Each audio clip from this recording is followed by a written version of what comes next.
Hello, and thank you for the opportunity to present. My name is Michael Hartong, and I am an abdominal radiologist from the University of Wisconsin-Madison.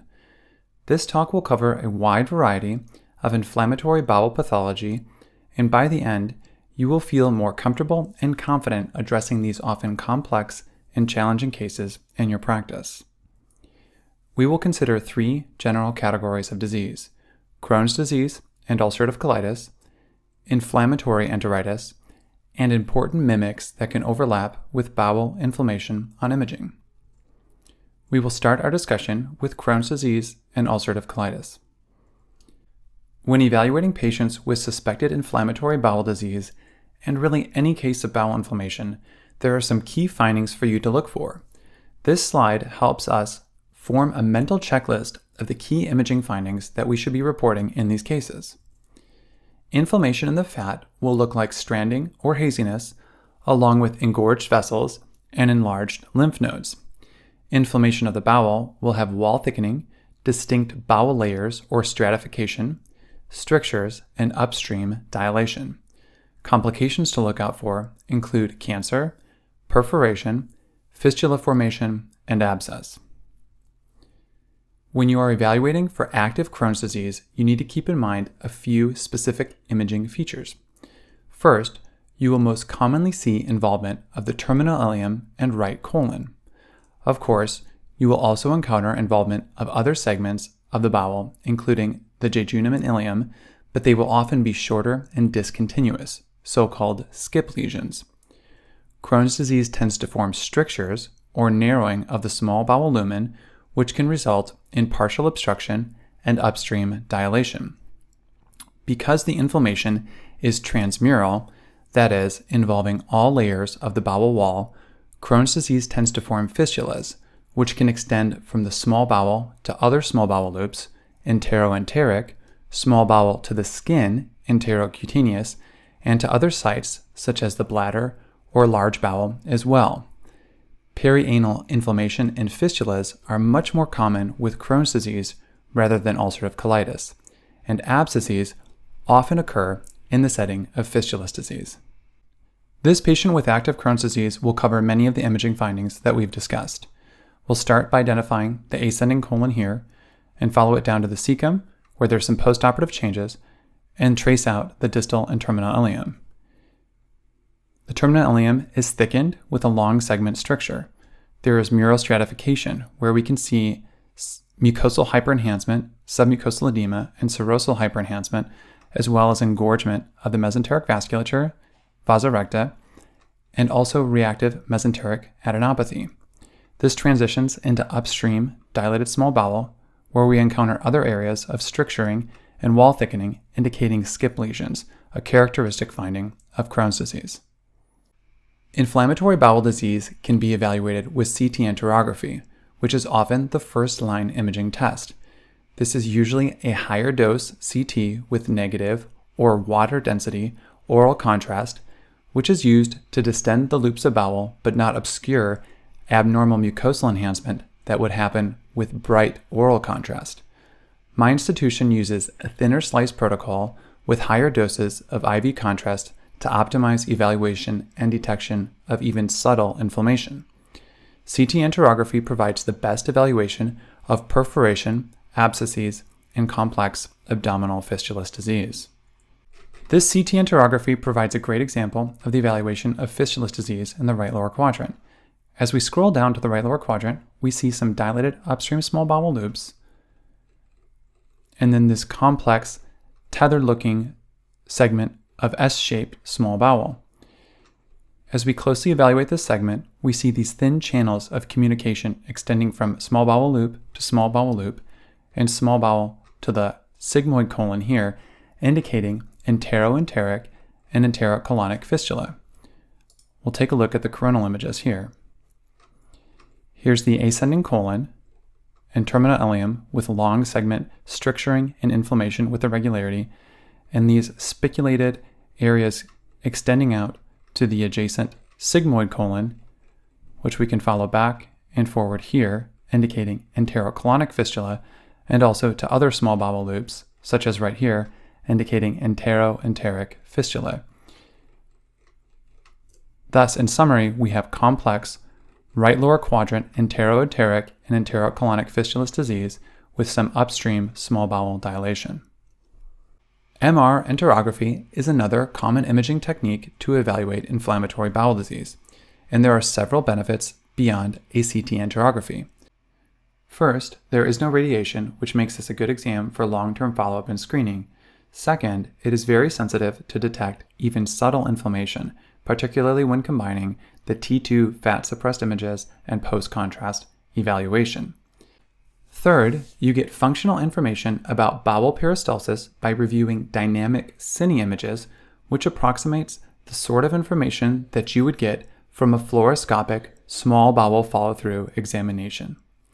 These images can help confirm areas of active disease or stricture, or help you rule out a borderline finding of thickening or narrowing on other sequences when it looks normal during the functional cine imaging. Let's go over some of the key sequences in an MR enterography. We'll start with this coronal fast spin echo fluid sensitive sequence. I really enjoy reviewing these sequences because no matter how much the patient seems to move, they always turn out pretty good and provide a nice overall survey of the upper abdominal organs and bowel loops and help me to plan my review and evaluation of the other sequences. Here we can see relatively normal caliber of the small bowel, which contains fluid, and the large bowel, which contains stool. Directing our attention towards the right lower quadrant and terminal ileum, we can see some thickening of the terminal ileum that we're going to want to evaluate on the other sequences. These coronal cine images provide a nice overview of the bowel motility. These images can approximate the information that you would get from a small bowel follow-through and can be really helpful for evaluating areas of suspected abnormal thickening, enhancement, or stricturing. And if you look at the right lower quadrant images, as I scroll through, you'll see diminished peristalsis of that segment of thickened bowel here. These are axial T2 fat-suppressed images, and at first glance, you may not think that they provide much information, as most of the structures, except for fluid-filled structures, are quite dark. However, they are excellent at picking up even subtle amounts of inflammation, and that loop of distal and terminal ileum in the right lower quadrant is thickened and edematous, which is evidenced by increased signal on the T2 weighted imaging. And we'll switch over to the axial T2 fat-suppressed contrast-enhanced imaging, which confirms abnormal thickening, enhancement, and irregularity, indicating active inflammation of the terminal ileum. Ulcerative colitis is the second major type of inflammatory bowel disease. Ulcerative colitis tends to start at the rectum and is confined to the mucosa. It results in continuous inflammation that eventually involves the entire colon. The terminal ileum is only involved with so-called backwash ileitis. These patients have a particularly high risk of developing colon cancer, which can reach about 3 to 10% after 20 years with the disease. Because this disease is confined to the colon and rectum, total proctocolectomy is considered curative and removes the cancer risk.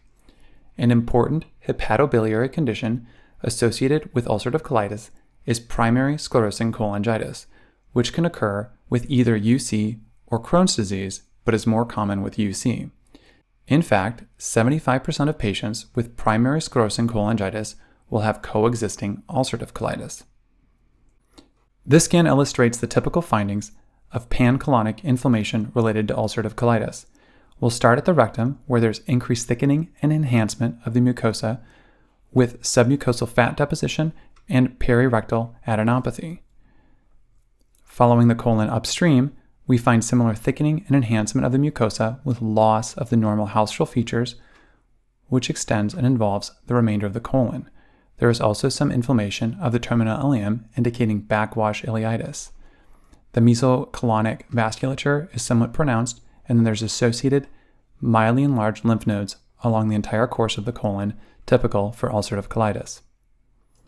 When you encounter a new diagnosis of large bowel inflammation on CT, it has become part of the radiologist's reflexive lexicon to broadly state infection, inflammation, or ischemia in the differential diagnosis. But in many cases, there are clues that help us favor one diagnosis over the other. Infectious colitis usually involves the entire colon, but without loss of features, and presents acutely with a supporting history of diarrhea and leukocytosis. Ulcerative colitis starts at the rectum and works upstream, and is associated with a loss of features of the wall and mesocolonic adenopathy. So when you see inflammation through the rectum, think about that possibility. Ischemic colitis usually follows a predictable pattern of edema along the IMA distribution from the splenic flexure through the sigmoid colon, often presenting with rectal bleeding. You can use these clues to help favor one diagnosis over the other and appropriately guide next steps for the patient. In summary, Crohn's disease and ulcerative colitis have different imaging features and disease presentations and associations, which can be used to appropriately suggest the most likely diagnosis, look for complications, and guide next steps in management. As you encounter imaging surveillance for these patients, you have to be on the lookout for some bad actors. Particularly, there are important cancer associations to be aware of. Colon cancer can be seen with ulcerative colitis or Crohn's disease if it also involves the large bowel. Small bowel adenocarcinoma can occur with Crohn's disease. Lymphoma is associated with immunosuppressive therapy. Melanoma can occur with both types and may be related to immune dysfunction or immunosuppression. And cholangiocarcinoma is the one to look out for in patients with primary sclerosing cholangitis, which is more common with ulcerative colitis. As we wrap up this section, let's grab a handful of some other important extraintestinal disease associations to be aware of. Autoimmune pancreatitis and inflammatory bowel disease have been associated with each other, as well as seronegative spondyloarthropathy, which is more common in male patients. And finally, be aware of the association with gallstones and kidney stones. So that covers inflammatory bowel disease. We will now move on to some other causes of inflammatory enteritis, which we will review in a more rapid-fire fashion. And here is the lineup of the bad actors, but they will remain a mystery for now to keep our sense of anticipation and excitement of the unknown. While most of these diagnoses have significantly overlapping imaging features, by the end we will have a strong sense of the clinical and imaging features that can help inform our differential diagnosis. Our first patient has presented to the emergency department with a several-day history of worsening abdominal pain, and I think we can start to see what is bothering the patient. There is thickening and edema involving several loops of small bowel. There is pronounced mural stratification with some target sign, that is, we can see well the mucosal hyperenhancement, submucosal edema, and serosal hyperenhancement indicating small bowel inflammation, as well as engorgement of the vasa recta and a few small lymph nodes with edema in the mesentery. Any ideas on this one? Here's a hint. The patient has recently started a new medication. This is ACE inhibitor-related angioedema of the small bowel. It is important to keep this diagnosis in mind when encountering this pattern of small bowel inflammation, as often the emergency department will not be kind enough to tell you about the patient's new medication history, and you might be the first one to suggest it. This can be treated conservatively with supportive care and cessation of the medication. Our next case has a similar pattern of small bowel inflammation. In fact, it looks markedly similar to the last case, except for perhaps some increased adenopathy of the central mesentery. There's thickening of the small bowel wall with bright oral contrast, and that similar pattern of target-like enhancement of the small bowel with mucosal hyperenhancement, submucosal edema, and serosal enhancement. There's a small amount of ascites as well. This patient had a longer history of waxing and waning abdominal pain, and the laboratory values revealed elevated blood eosinophil levels. This patient eventually underwent colonoscopy and endoscopy with biopsy, which confirmed eosinophilic gastroenteritis, which is an inflammatory type of enteritis which can be successfully managed with steroid therapy. This next young female patient is presenting with pronounced inflammation of the entire gastrointestinal tract and a several-month history of worsening abdominal pain. There's thickening and mucosal enhancement of the stomach all the way through the rectum.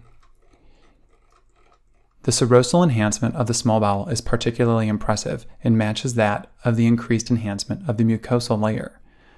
There's thickening and engorgement of the mesenteric vasculature and reactive adenopathy. There is also another unusual finding that helps us to determine the correct diagnosis. There is nodular thickening along the bladder dome, indicating genitourinary manifestations of the disease. There is also thickening and enhancement of the ureterovesical junctions bilaterally, resulting in upstream hydroureteronephrosis. This indicates systemic inflammation. In this young patient population with both GI and GU manifestations, with elevated CRP and ESR, the patient was felt to most likely have lupus vasculitis and responded rapidly to a course of IV steroids. Our last patient in this category is presenting with diffuse abdominal pain and concern of peritonitis. The small bowel is markedly thickened and irregular in some segments, with a shaggy-looking wall. The enhancement appears to involve all layers of the small bowel without mural stratification. Looking closely at the remainder of the pelvis, there appears to be some extraluminal fluid and air adjacent to the sigmoid colon, with note of pronounced diverticular disease, but not much inflammation of the sigmoid colon. Let's take a closer look at this area. On axial lung windows, we'll scroll down to the pelvis, and this looks a lot like extraluminal stool. This indicates perforation of a diverticulum, resulting in extraluminal stool and peritonitis. And notice this pattern of inflammation is worse in the small bowel and mesentery and does not result in much inflammation of the large bowel. It is important to recognize this pattern of inflammation when dealing with perforated diverticulitis. That is, the majority of the inflammation involving the small bowel and mesentery rather than the large bowel due to the extraluminal stool and contaminated contents spreading throughout the remainder of the abdomen, relatively separate from the large bowel site of perforation. Let's now review 3 helpful diagnoses to be aware of when you are reviewing imaging on cancer patients. Of course, cancer patients are at risk for infectious or inflammatory enteritis, including typhlitis, but there are 3 additional diagnoses to be aware of in this category. The first is this diffuse low attenuation thickening of the small bowel, which is resulting in particularly prominent small bowel folds. This patient is on a specific drug that causes this complication, a tyrosine kinase inhibitor for non-small cell lung cancer. This is tyrosine kinase-related lymphangiectasia of the small bowel, a benign complication of chemotherapy. This patient has segmental small bowel thickening and inflammation in the pelvis, resulting in a partial small bowel obstruction. There is also relative demineralization of the sacrum related to this patient's therapy. Any ideas? This is radiation enteritis. This patient had cervical cancer and underwent radiation therapy, and this is inflammation related to vascular injury of the small bowel from radiation therapy. For a third example, this patient underwent bone marrow transplantation for lymphoma. There are multiple segments of inflamed small bowel. Any ideas come to mind for this setting? This patient has graft versus host disease. Graft versus host disease is a complication of stem cell transplantation, resulting in end organ damage as a result of the recipient's immune system interacting with the donor's T cells, leading to cell-mediated and inflammatory cascades. And now we can wrap up inflammation of the small bowel by reviewing our lineup. We have covered a broad variety of overlapping diagnoses, but we now have a strong sense of the clinical histories and additional imaging features that can help us narrow the differential diagnosis. And now, to round out our talk, we will depart into some important cases that can mimic inflammation at first glance. We will cover 4 important diagnoses in our lineup. Each of these diagnoses will result in thickening or edema of the small bowel and mesentery and are worth keeping in mind as you build your differential diagnosis. Our first important mimic is presenting to the emergency department with abdominal pain, leukocytosis, and diarrhea.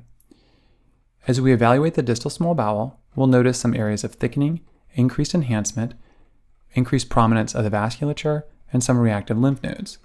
You'll also notice that the entire colon appears to be mildly thickened as well.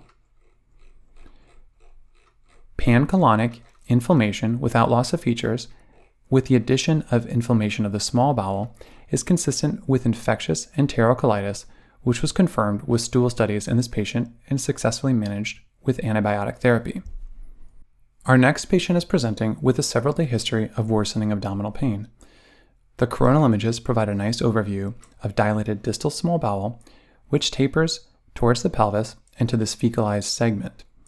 It appears to be intimately associated with the uterus and ovaries, and the small bowel gets quite ill-defined in the pelvis. We can take a closer look at the axial images. Here we'll follow the distal small bowel towards the transition point where the small bowel contents becomes fecalized.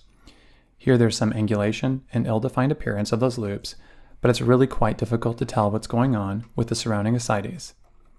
This patient did not have a history of surgery. Any ideas what could be going on here? This patient was taken to surgery for exploration and found to have multiple hemorrhagic deposits throughout the large and small bowel, causing areas of tethering, stricturing, and scarring, as well as in the peritoneal lining and along the broad ligament. This is consistent with endometriosis, and this is an important cause to keep in mind when evaluating a young female with small bowel obstruction or abnormal small bowel without a prior surgical history. Our next patient is presenting after total colectomy for ulcerative colitis with worsening abdominal pain. The small bowel is diffusely dilated and relatively hypoenhancing, although there are some areas of mural stratification. There is edema throughout the mesentery. Any ideas on what this could be? Carefully evaluating the mesenteric vasculature, you can see absent flow with the central thrombosis of the superior mesenteric vein extending into the portal vein and intrahepatic branches. When dealing with venous thrombosis, it can sometimes be hard to see what's not there, but it's very important in all cases of bowel inflammation to carefully run the vasculature and evaluate for the possibility of ischemia. This extensive ischemia unfortunately resulted in a catastrophic appearance of the abdomen for this patient, resulting in perforation and pneumatosis with multiple collections and non-viable bowel. Here you can see on the axial images, as we scroll down into the pelvis, these areas of mottled gas involving the bowel wall, which on lung windows indicating ischemic pneumatosis of multiple segments resulting in perforation. This last important mimic is one of my favorite topics of small bowel pathology. This patient is presenting to the emergency department with a one-day history of worsening abdominal pain. Scrolling down into the lower abdomen and upper pelvis, the small bowel becomes relatively dilated. As we scroll up and down, looking for a potential transition point, perhaps your eyes are drawn to this cluster in the right lower quadrant. There is asymmetric edema of this cluster, and it does not contain any oral contrast. Let's take a look at the coronal images. Here we can see a relatively clustered appearance of these loops of small bowel with surrounding fluid and mesenteric edema. While this other bowel is also dilated, there is much less and relatively subtle mesenteric edema compared to this cluster. This should raise alarm for a potential closed loop obstruction.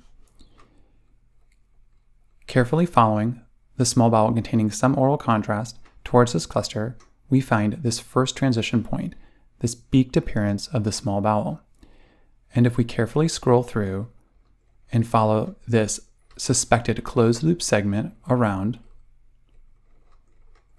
and around, we are eventually rewarded by finding the second transition point out, right here into distal decompressed small bowel. This is the transition in, the first beak, and out, the second beak, indicating a closed loop obstruction either from an adhesive band here spanning these two transition points or potentially an internal hernia. This patient was taken to surgery and found to have dense adhesive bands under which these small bowel loops slid, resulting in the closed loop obstruction. Closed loop obstructions can present with abnormally thickened, hypoenhancing bowel and edema, all of which can overlap with inflammation. But let's make sure we're on the same page about what constitutes a closed loop. This augmented image illustrates the most common cause of a closed loop obstruction, and that is an adhesive band under which the small bowel loops will slide, dilate, and become trapped, resulting in the 2 points of obstruction, going in and coming out, which define the closed loop segment. This creates risk for small bowel ischemia as the secretions become trapped and the small bowel continues to dilate. Here I have attempted to illustrate what the adhesive band might look like in our last case. You're probably getting the sense that you need to use your imagination for these complex small bowel cases. And because we cannot see adhesive bands or the actual mesenteric defects which occur with closed loop obstructions, we have to look carefully for secondary findings which support their presence. We have now covered 4 important mimics of small bowel inflammation and have a strong sense of the clinical and imaging features that will tip us towards the correct diagnosis. All right, we did it. We have covered a large number of the important diagnoses of small bowel inflammation. So let's finally remember and review our lineup. 13 diagnoses, color-coded by the categories that we discussed. And while most of these have overlapping imaging features, we have a good sense of the clinical histories and specific imaging features that help us to narrow our differential diagnoses and best direct the patient's treatment. For our last slide, let's consider how we can continue to improve at reporting complex bowel cases like these. The key is to continue to follow them up and see how gastroenterology, surgery, and the medical team manages these patients. That feedback will help sharpen your reporting skills and connect you with the details that the treatment teams find most helpful in our reporting. This will also keep us practical and action or treatment oriented rather than getting sidetracked by superfluous details in our reports. Thank you so much for your attention, and I hope you have enjoyed this talk and found it helpful for your practice.